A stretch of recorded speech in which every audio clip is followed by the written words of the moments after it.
ॐ बांग मे मनसि प्रतिष्ठिता मनो मे वाचि प्रतिष्ठितम् आविराविर्मयेधि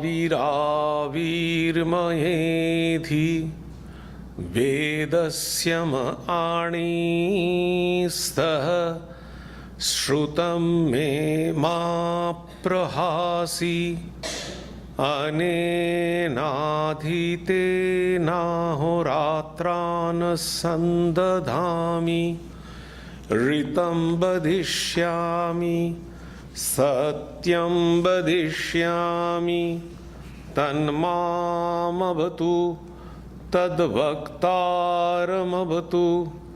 अवतु माम् अवतु वक्तारमवतु वक्तारम्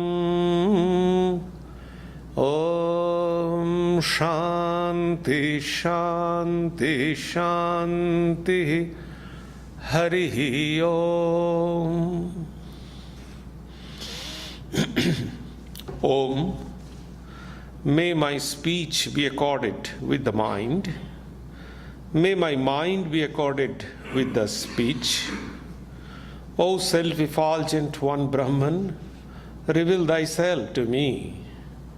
May you both, speech and mind, be the carriers of the highest truth to me. May not all that I have heard depart from me. May I be able to join day and night through this study. I shall utter what is verbally true. I shall utter what is mentally true. May that Brahman protect me. May that Brahman protect the teacher. May that protect me. May that protect the teacher. Om. Peace, peace. Peace be unto you all. Good morning. Just give me 1 minute because the cold wind is coming here.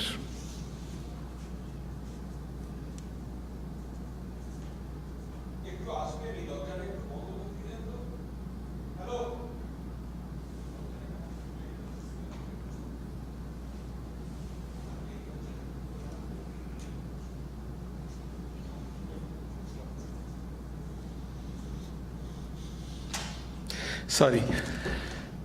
This morning I am going to speak on a very important subject, that is yoga. Yoga is very popular.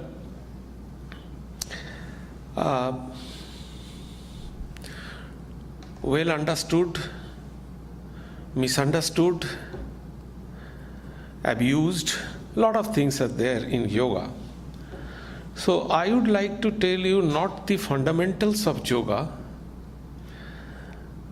but Swami Vivekananda's concept of yoga, because you know Swami Vivekananda was the forerunner who brought the concept and the practice of yoga in this United States, in this country. He was the forerunner. So he was the first who wrote the Raja Yoga book when he was in the New York, and he published it. And when he was in the Bay Area, he taught Raja Yoga. So in his first visit, actually he presented the theoretical aspect of yoga. In very special cases, he taught Raja Yoga also, as for example in Thousand Island Park. But most of the cases, he explained the theoretical part of Raja Yoga. But in his second visit to the West Coast, he taught Raja Yoga.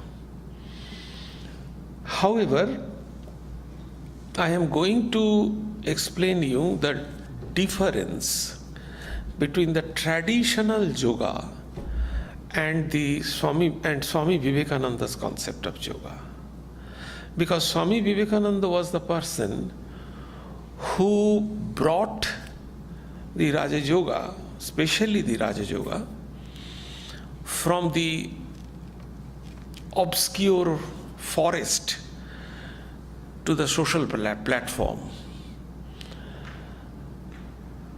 So this is my topic, and how he made the concept of yoga and the practice of yoga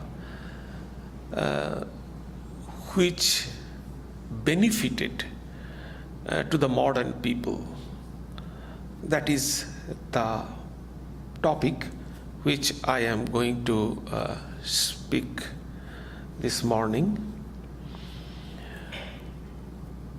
So the first point is, in the Vedic period, we find that there were not 4 yogas.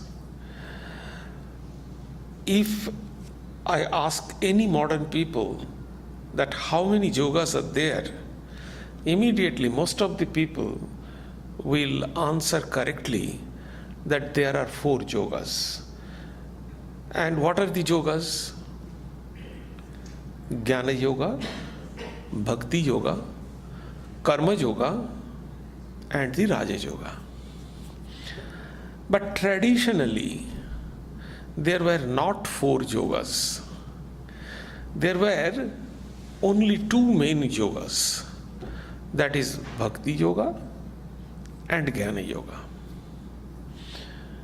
Karma Yoga was always looked as the preparatory yoga of these 2 yogas, Bhakti Yoga and Jnana Yoga.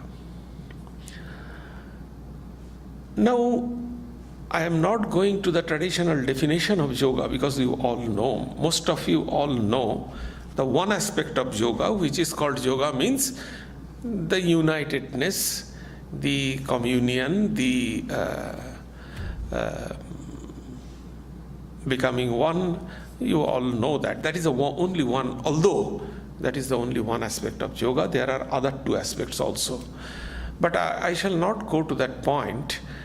My main point is that how this concept of yoga came into the spiritual life. Everything, which has been incorporated or came into practice of spiritual life, there must be some importance. And what is the importance of yoga? First, yoga is the skill. Philosophically, yes, union, Paramatma, Jivatma, everything, that is true. But the very simple way, yoga is the skill. The skill to attain the goal. This is the main aspect of yoga. Yoga is the practice by which we can attain the goal. Secondly, how the concept of different yogas came into practice. If you think very carefully, you can find that these 4 yogas are nothing but 4 different traits of individual. These are 4 aspects of our personality. Take the example. Jnana Yoga. There are people, they are inclined towards rationality. They are logical people.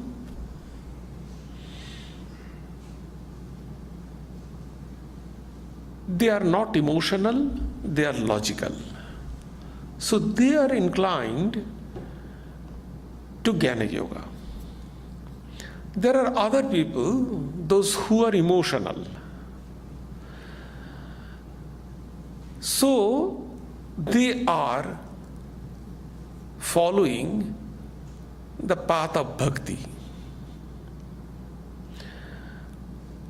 Few people are workaholic. They like work. So these people like karma yoga. And some people are little bit introspective, little bit submissive. These people, introvert, these people are kind of meditative or inclined to Raja Yoga. So that is the main point. Each of us has all the four traits of our mind, four types of personalities, but one is predominant. By exercising this predominant trait of our mind, we have to attain the goal. That is the purpose of yoga, because that is the skill. Now, in the traditional concept, there were only two yogas. One is Jnana Yoga and another is Bhakti Yoga. Karma Yoga was always considered as the preparatory stage or the purification to attain Bhakti Yoga or Jnana Yoga. So in the traditional scripture you can find Karma Yoga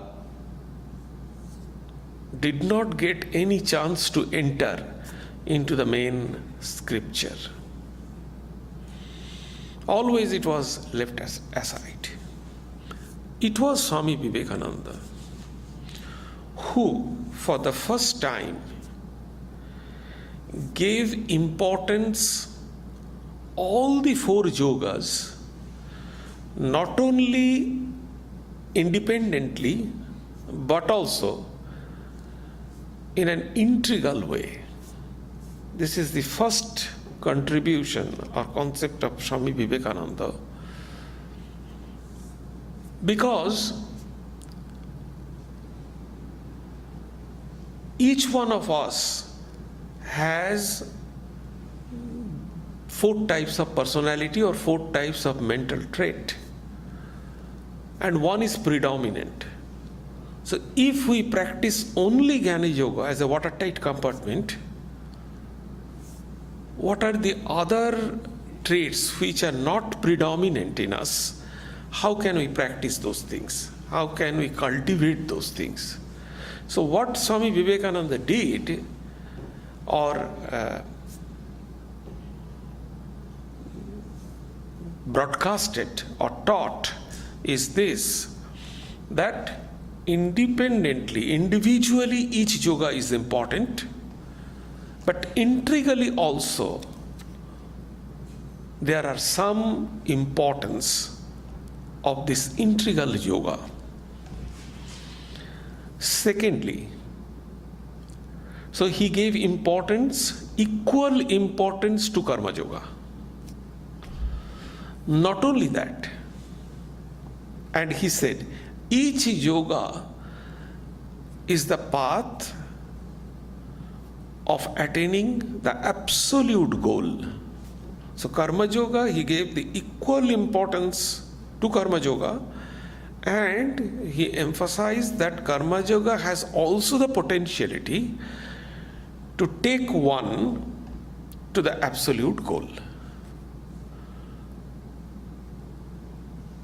Second point is this: Swami Vivekananda brought into the array of yoga the Raja Yoga.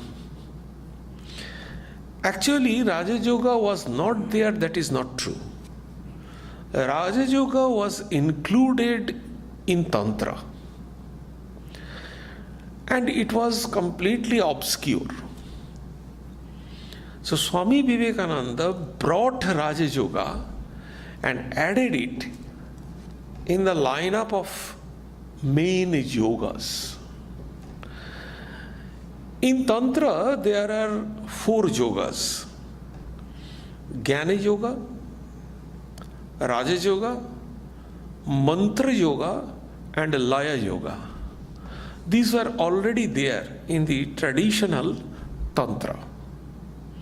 So this Jnana Yoga is not Vedantic Jnana Yoga.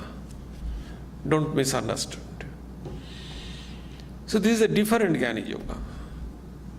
So Swami Vivekananda took Raja Yoga, changed its approach, and he actually deleted some portion or avoided some portion, and he incorporated some portion. So he made the concept of Raja Yoga.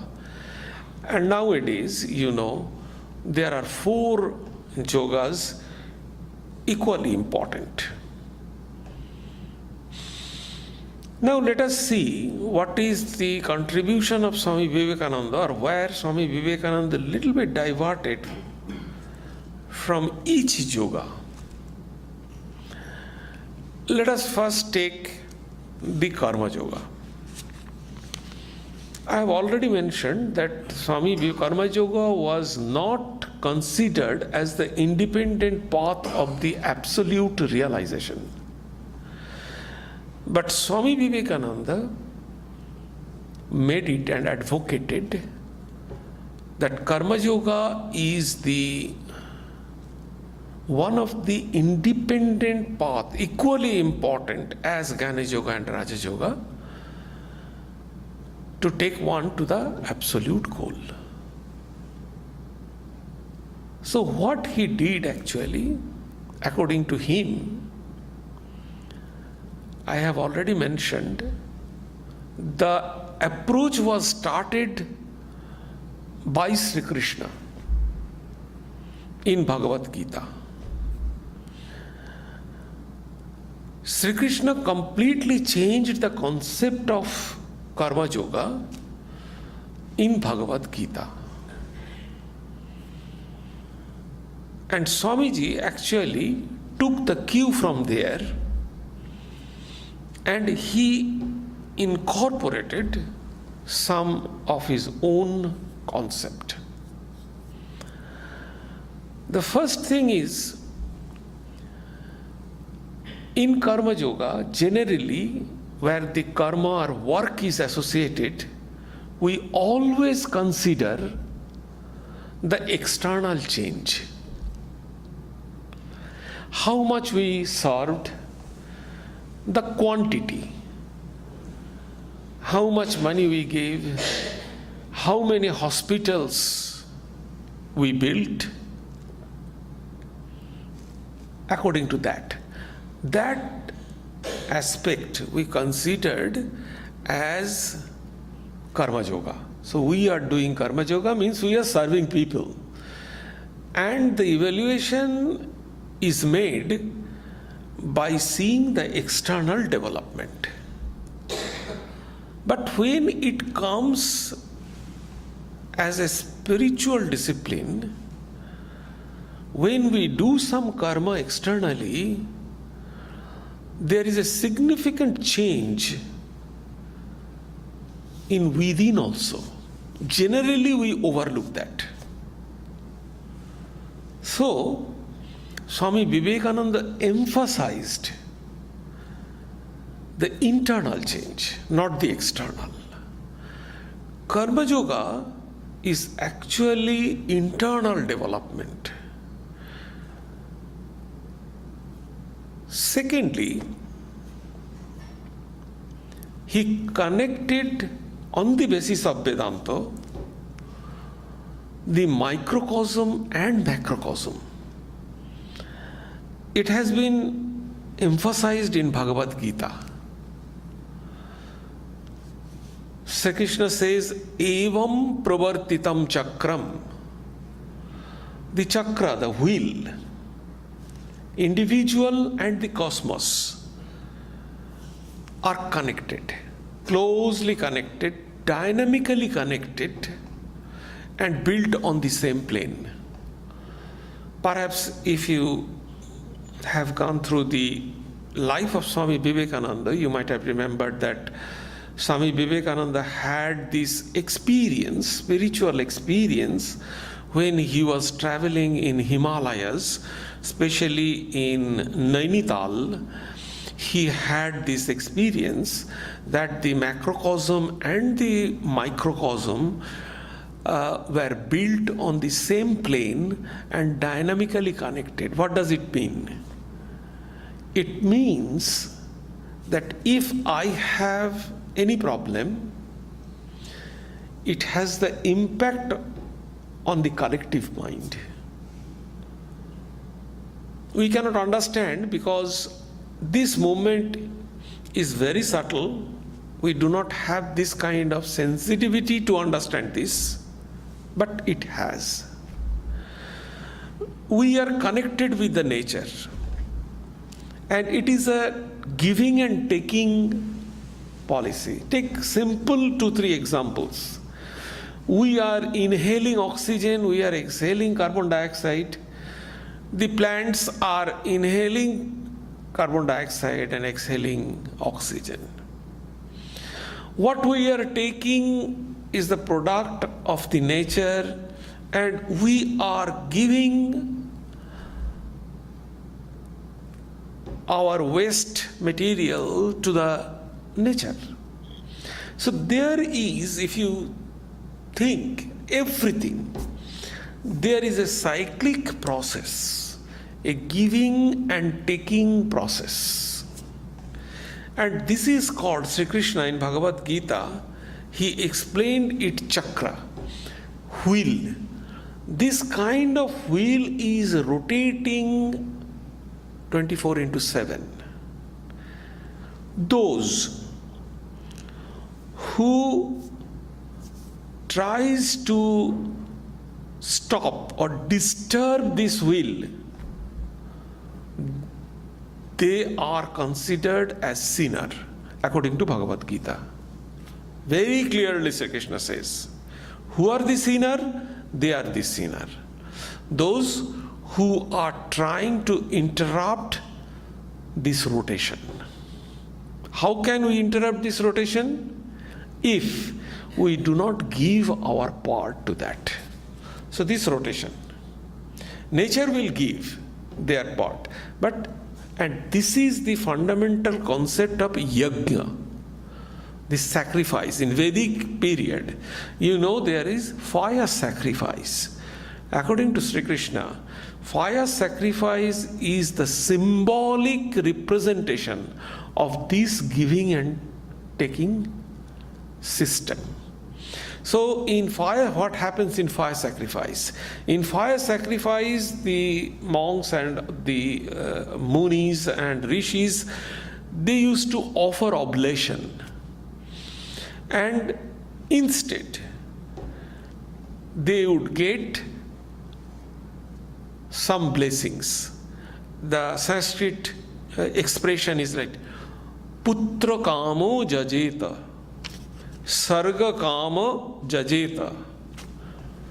It means, putra kamo jajeta means for the sake of son, progeny, they used to perform yajna.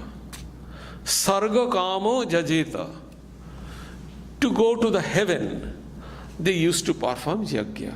But it is actually the replica or the symbolic representation of this rotating cycle. Sri Krishna in Bhagavad Gita explained it, and he emphasized, that is why ma phaleshu kadachana, the concept came from here. Why ma phaleshu kadachana? Why you must not expect anything about the fruits of work? That is the fundamental teachings of Bhagavad Gita, Why? Because if we are interested about the fruits of work, then we try to enjoy it, and we would not contribute our part. That is the fundamental concept. So this is the basic fundamentals of Karma Yoga. Why should we serve people? Because we have to give our part to maintain this cyclic aspect of the cosmos, of the universe. That is the fundamental of Karma Yoga. Now, what Swami Vivekananda did, Swami Vivekananda said there are two types of Karma Yoga. How there are two types of Karma Yoga? Swamiji said, those who are following the path of jnana, they must do Karma Yoga. And those who are following the path of bhakti, they also do the Karma Yoga. Because Karma Yoga is common everywhere. And Karma Yoga is also the independent path. So what is the Karma Yoga that a person practice? It is internal. And everything depends upon the attitude of a person. The whole spiritual life is nothing but our attitude. Transformation of an individual means transformation of their attitude, their outlook, and vis-a-vis their personality, their behavior, their mentality. And in a deeper level, they are unconscious. This is the steps of spiritual transformation. Now, what is the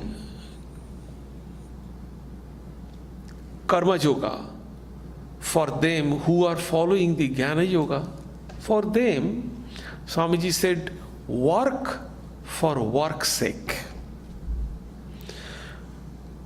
Why do you serve people?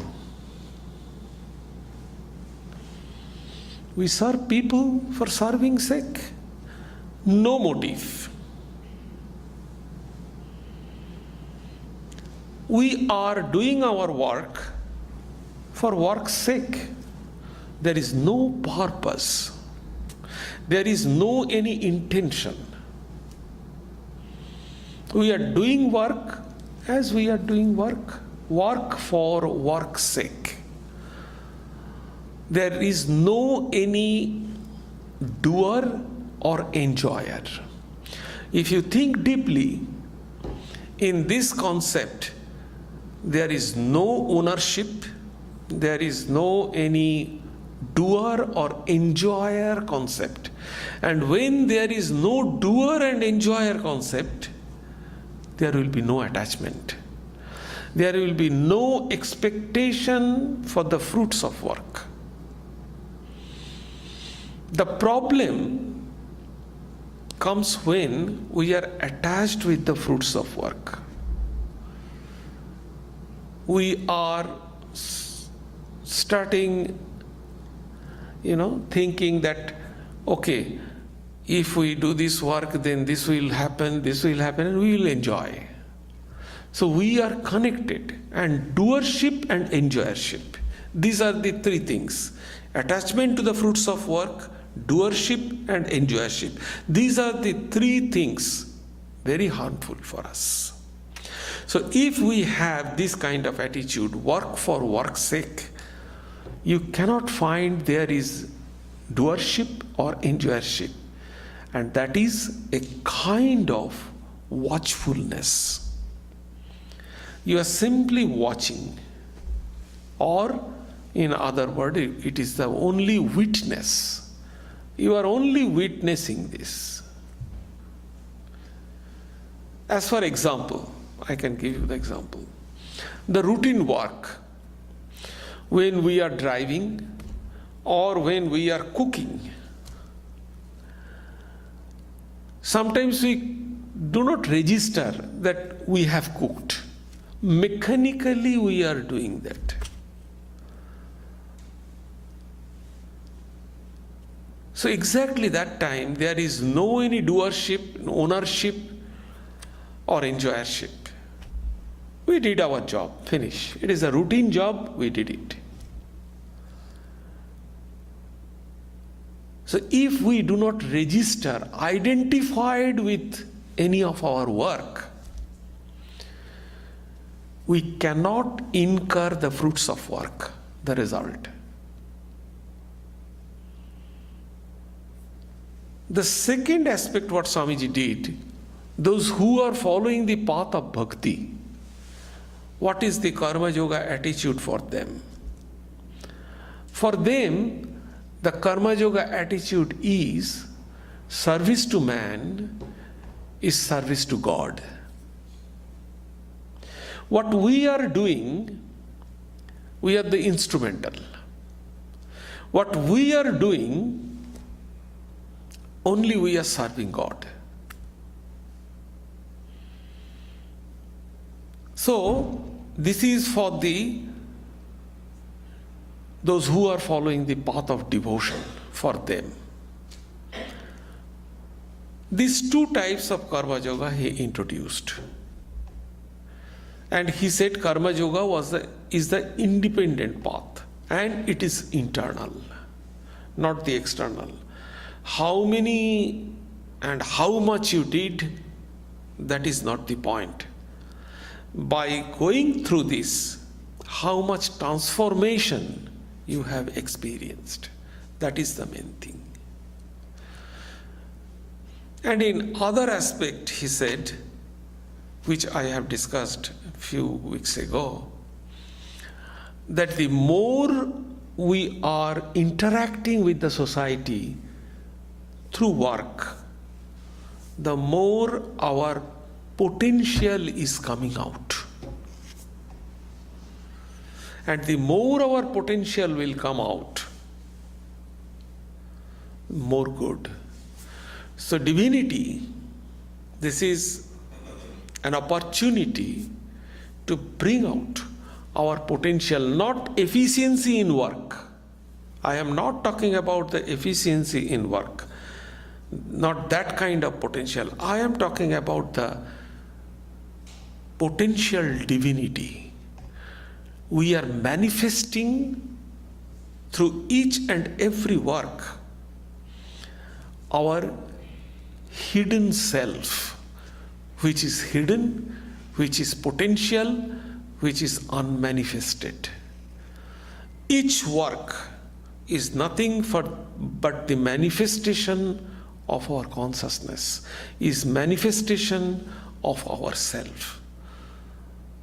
In Buddha, in Jesus, the manifestation of consciousness is the highest, is the fullest.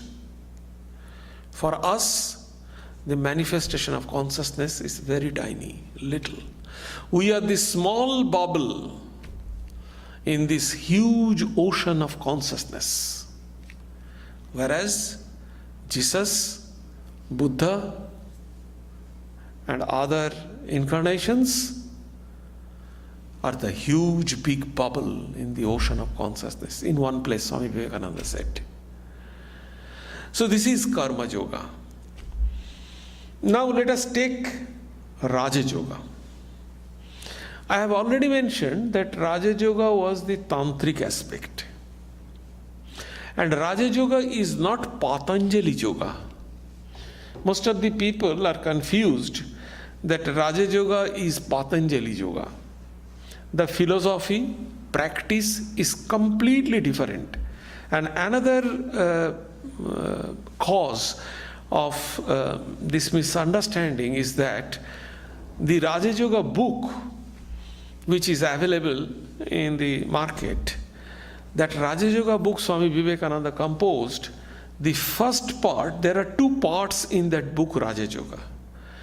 The first part is Swami Vivekananda's own concept of Raja Yoga, what I am going to explain right now.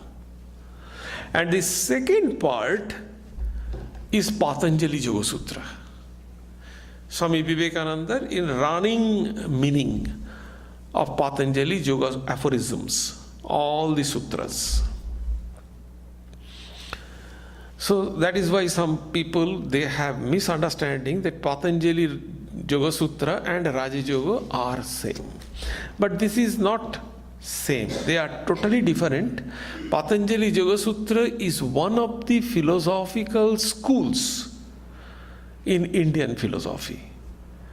But Raja Yoga, Swami Vivekananda took from the tantric concept, and he incorporated something, some ingredient, to make it very easy for the common people. So, what he did actually, he incorporated some ingredients of Vedanta in the Tantric Raja Yoga. So, the ultimate goal of Swami Vivekananda's concept of Raja Yoga is the Vedantic goal, that is the union of Jivatman and Paramatman. That is the ultimate goal. He incorporated some ingredients of Akasha. According to him, the whole creation is nothing but the interaction of matter and energy. He considers the matter is nothing but the space, Akasha. And the energy is called prana. So interaction of prana and energy, if you consider human being, individual, if you see this universe, this society, everything is the combination of matter and energy when creation comes out. And he spoke on this. Akasha is the space, because matter is in the space. The first evolution, the first thing is the space. If space is not there, nothing is there. When this universe, according to Indian philosophy, when this universe came into existence, or the first germination of this universe is the space. First came out the space. Then slowly, the five gross element, Akasha, and in Taittiriya Upanishad you can find that. The space is first, then came the air, water, fire, and then the earth. So these are five gross elements, but the first is Akasha, the space. So he says, just as Akasha is the infinite, Akasha means not the sky, Akasha means any kind of space. He says, just as Akasha is the infinite, omnipresent material of the universe, so is this prana, the infinite. Prana means the energy. Prana is infinite, omnipresent, manifesting power of the universe. At this prana, at the beginning and at the end of a cycle, everything becomes Akasha. And all the forces that are in the universe resolve back into the prana. In the next cycle, out of this prana is evolved everything that we call force. It is prana that is manifesting as motion. It is the prana that is manifesting as gravitation, as magnetism. It is the prana that is manifesting as the action of the body, as the nerve currents, as thought force. So what is, take the example, the physical energy we are getting from food. How can we get the mental energy?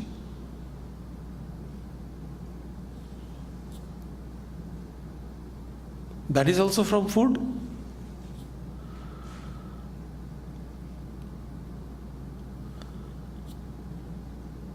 The nerves and hormone are excited.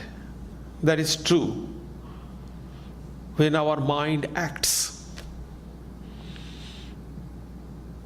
But do you think nerves and minds are same as, nerves and hormones are same as mind?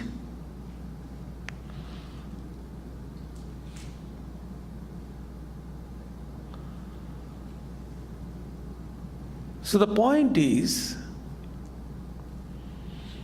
our mind derives this energy from the cosmos, from the universe.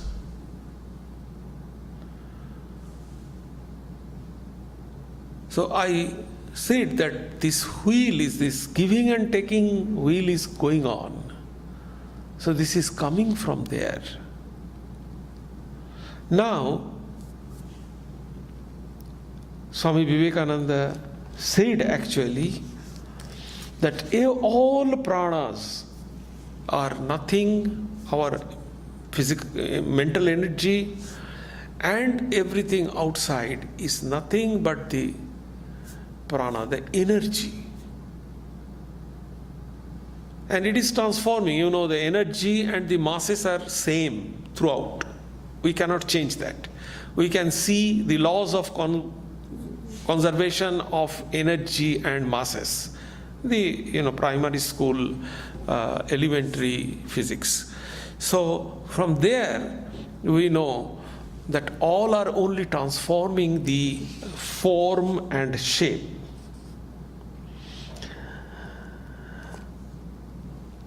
Besides, Swami Vivekananda gave a lot of things, the power of will on the energy aspect. Swami Vivekananda, also the Indian philosophers, they are less interested about the objective world. They are interested about the individual, about the mental world, about the within. So Swami Vivekananda explained in his Raja Yoga the power of will. Will has a tremendous importance in our spiritual life. Then about the consciousness, emotion, feeling, the psychological aspect.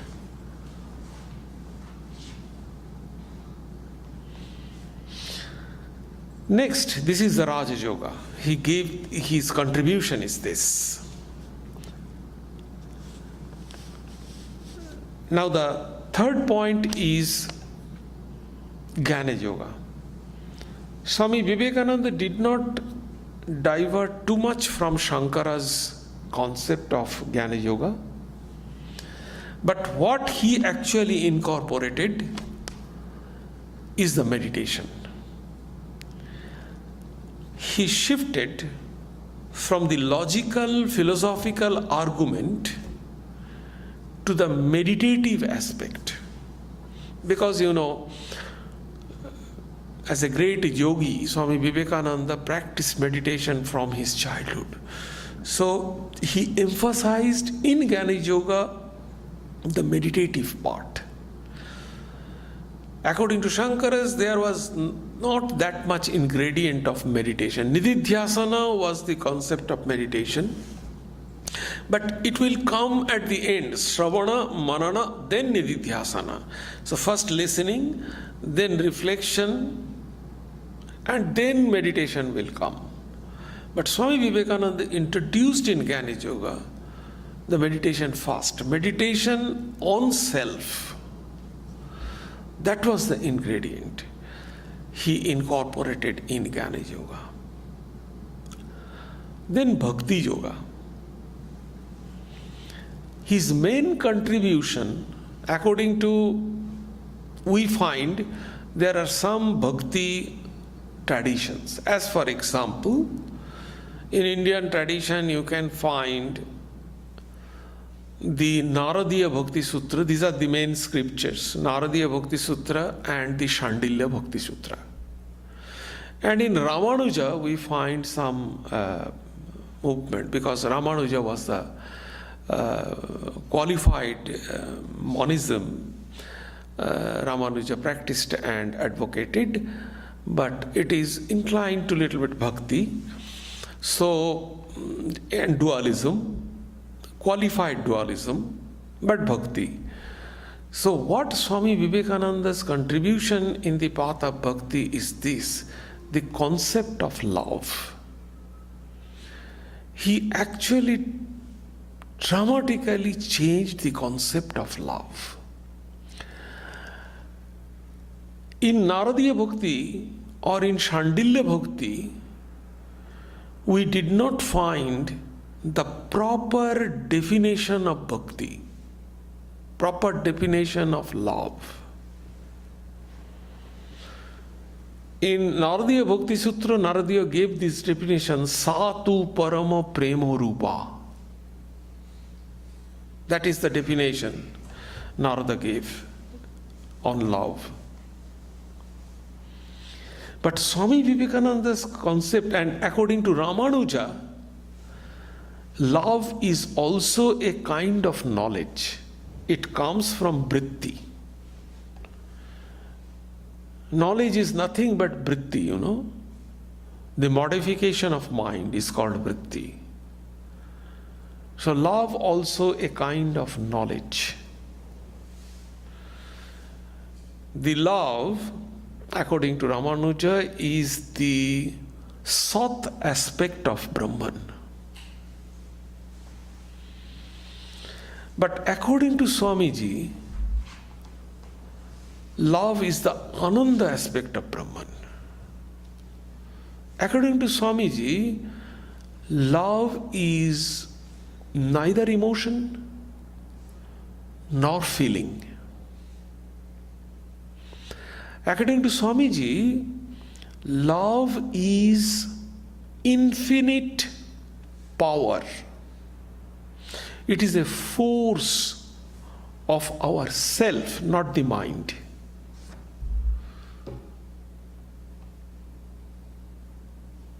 What kind of force?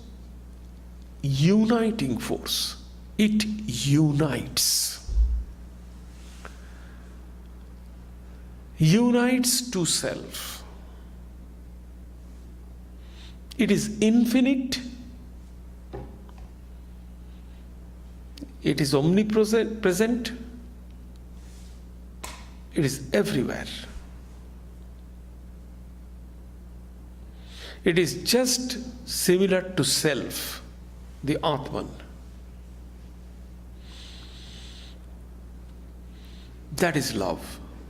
Love unites.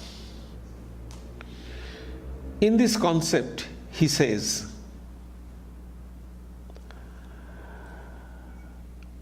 we see love everywhere in nature. The emotion is the same, but its manifestation is different in different cases.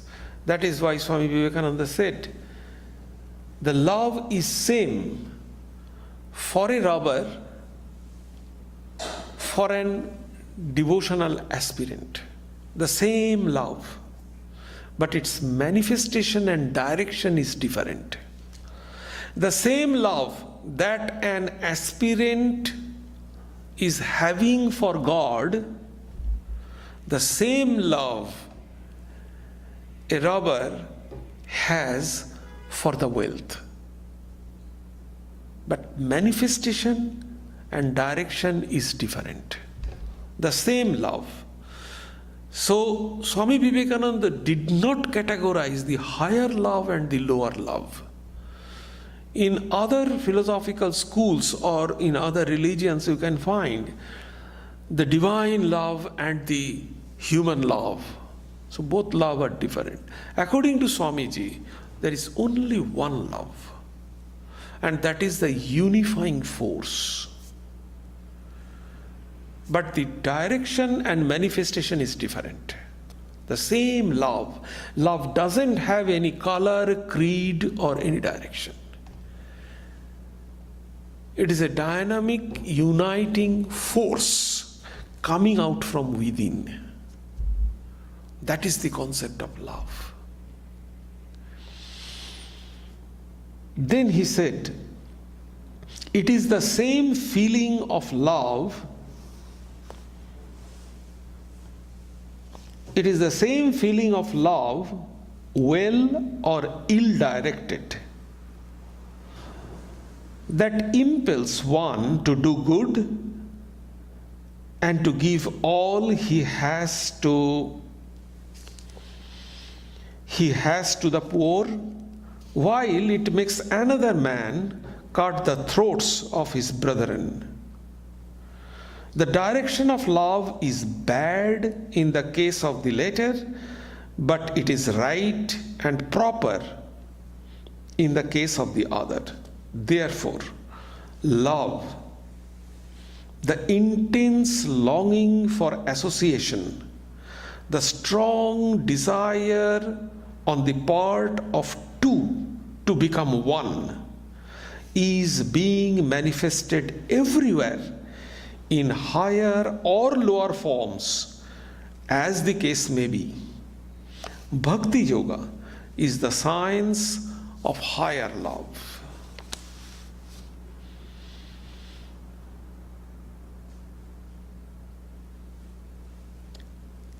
So he completely changed the concept of love. That is the unique contribution of Swami Vivekananda. Secondly, he contributed and explained the word, the science of photo. It was there, but he brought it into the mantra Shakti. In Advaita Vedanta, there was no mantra concept. The mantra concept is in Tantra. So he incorporated this mantra concept in Bhakti tradition. And he contributed in the aspect of Ishta or chosen deity. He has contribution on the chosen deity also. And he showed in his Bhakti Yoga, if you go through his Bhakti Yoga, you can find he explained the science how this chosen deity, mantra, and the mind, these are connecting each other. So this aspect he explained in a chapter that is called Mantra Shakti in Bhakti Yoga. You can find that it is very critical, very critical. So there you can find he explained that kind of thing. So these are extremely important contribution of Swami Vivekananda. So Karma Yoga, Bhakti Yoga, Raja Yoga, and Jnana Yoga. So he has an integral yoga. So not independently, but how can we manifest or incorporated all the yogas, 4 yogas, to achieve our goal. That is another part that I shall deliver in some of our next lecture. But do you have any quick question? Yes, please. I think you said in Bhakti Yoga, love is the power of unity.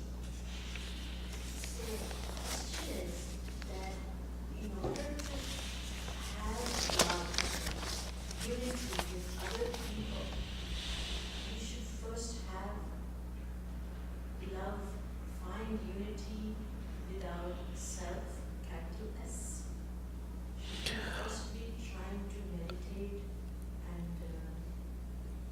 Yes, the question is this: to express our love, do we have to inculcate love in ourselves first? That is the question. If I ask the counter question, do you inculcate consciousness in yourself? Or can you inculcate consciousness in yourself? No. So love is eternal. We cannot inculcate or cannot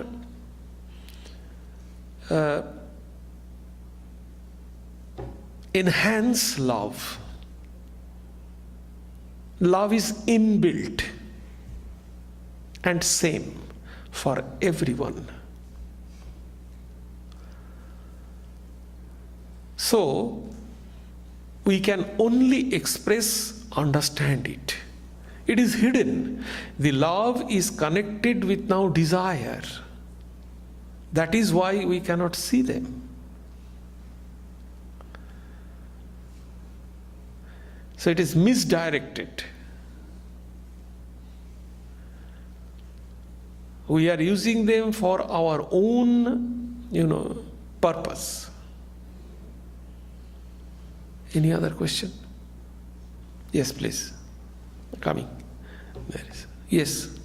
Can you elaborate on Patanjali Yoga? What is it? Patanjali Yoga. Huh. I just want to know more about it. Patanjali Yoga? Yeah. Huh. What is that? You brought it up in Yeah, Patanjali Yoga, it is one of the 6 philosophical schools of Indian philosophy. I want to know where it is. Oh. You want to know about Patanjali Yoga Sutra? Yeah, just like briefly. That is the problem. I know one of the Swamis in our order who studied 30 years Patanjali Yoga Sutra.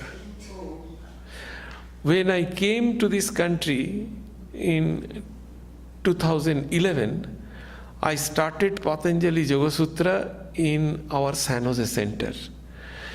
And I continued it for 6 years. And not all the chapters, only 2 chapters. There are 4 padas, There are 4 padas. Padas means chapter. There are 4 chapters. I only explained 2 chapters for 6 years. So how can I explain it in bullet form? Can you please tell me?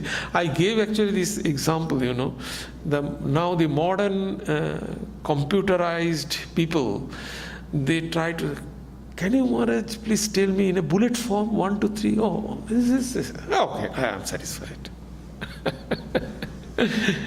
These are scripture, This is the philosophy. It is, I'm sorry. It is very difficult what we understood. Any other question? Yes, please. Yes, so it's hard for me to understand the Swamiji's concept about love. Somebody who is trying to do bad things is also comes from love. That is depicting the paradox or the concept of good and evil in general. No. You can understand in this way. You can understand it this way. Probably this will be easier. You can understand the electricity. Simple. So electricity is love. When it is coming out through a blue glass, you can see it blue. When you are using this for a torch, it is a different way. When you are using it to a water pump, it is different way. When you are using it to the heater, it is another way. But the electricity is electricity. The love is love, pure, eternal. Now, if you directed it to kill a person, that is the one. If you direct it to realize God, that is another. But love is a force. Love is a dynamic aspect from ourselves. It is coming out from ourselves. So love is love. It has no color, it is a pure love. As equivalent to consciousness.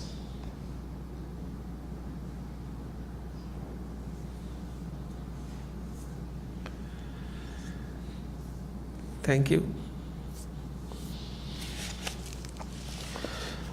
Om Sarve Bhavantu Sukhinah Sarve Santu Niramaya Sarve Bhadrani Pashyantu Ma Kaschid Dukkham Apnuat Sarvasdarotu Durgani Sarvo Bhadrani Pashyatu Sarva Sadbuddhimapnotu Sarva Sarvatra Nandatu Durjana Sajjano Bhuyat Sajjana Shantimapnuat Shantamucchete Bandhebhyo Muktaschanyan Vimochayet.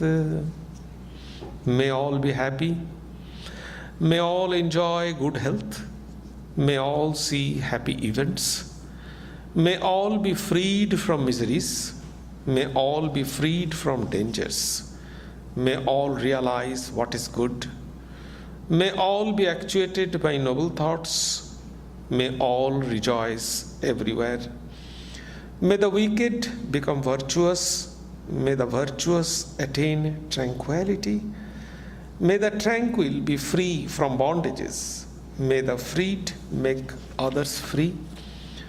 May the Supreme Spirit, the presiding deity of all sacred activities, be satisfied. For he being pleased, the whole universe feels satisfied. Om, peace, peace. Peace be unto you all.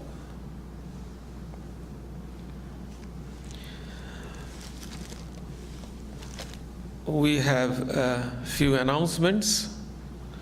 You know, the 125th anniversary of Swami Vivekananda's visit to the Bay Area.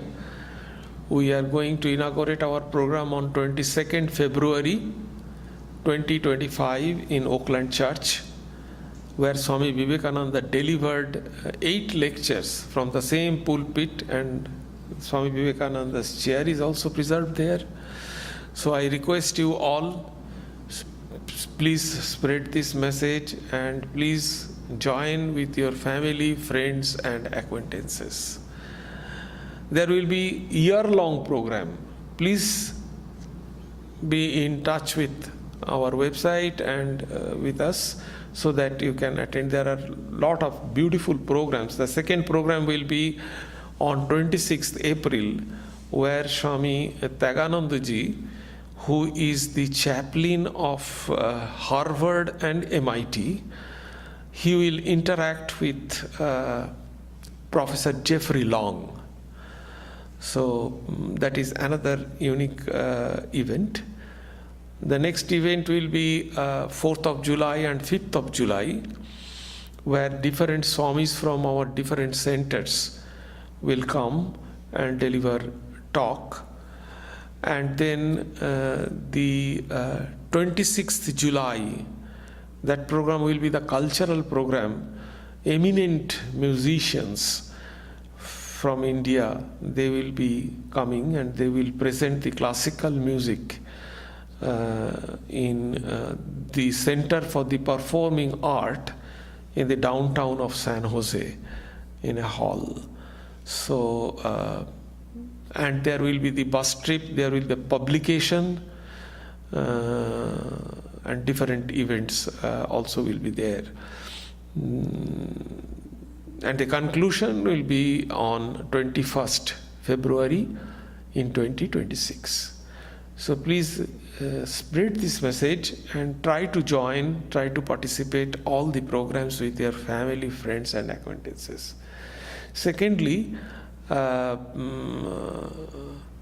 we have published a beautiful calendar.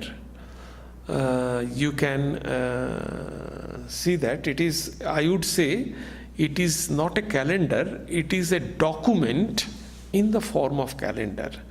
One can preserve it throughout life. It gives the testimony that 365 days before 125 years, what Swami Vivekananda did. In 365 days, what lecture he delivered, where he delivered this lecture, what was the title, with whom he met, all the 365 days. Secondly, it gave a list of lectures that he delivered in Bay Area. The date, venue, and the title. So it's worth keeping, and as a memory, as a token, you can keep it as a mark of your participation in 125th anniversary of Swami Vivekananda's visit to the Bay Area. So it is available, it is $20. You can buy and present it. Actually, many people are buying and present it to their nearer and dearer. And on 26th July, you can see it here. You can just buy the ticket. This is the great opportunity of buying the ticket, I would say, because now you can find the selection, because the denomination you want to buy, the first row and the best seat is available right now. So, but slowly I am seeing that it is actually going out. So this is the great opportunity to buy the ticket. Thank you. As usual, tea and coffee will be served in Saradananda Hall, which will be followed by Prasad luncheon. You all are welcome. Thank you. Next Sunday, the 1st December,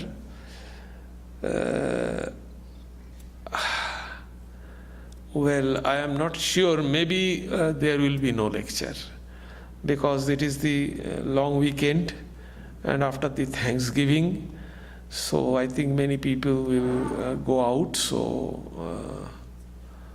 I think there will be no lecture on next Sunday, but you will get the bulletin.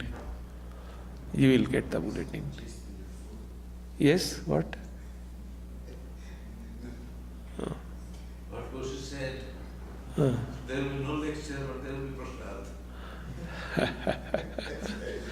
In a temple, there is always prasad, you know. This prasad means the blessings, you know, always blessings you can get, yes. Okay, thank you.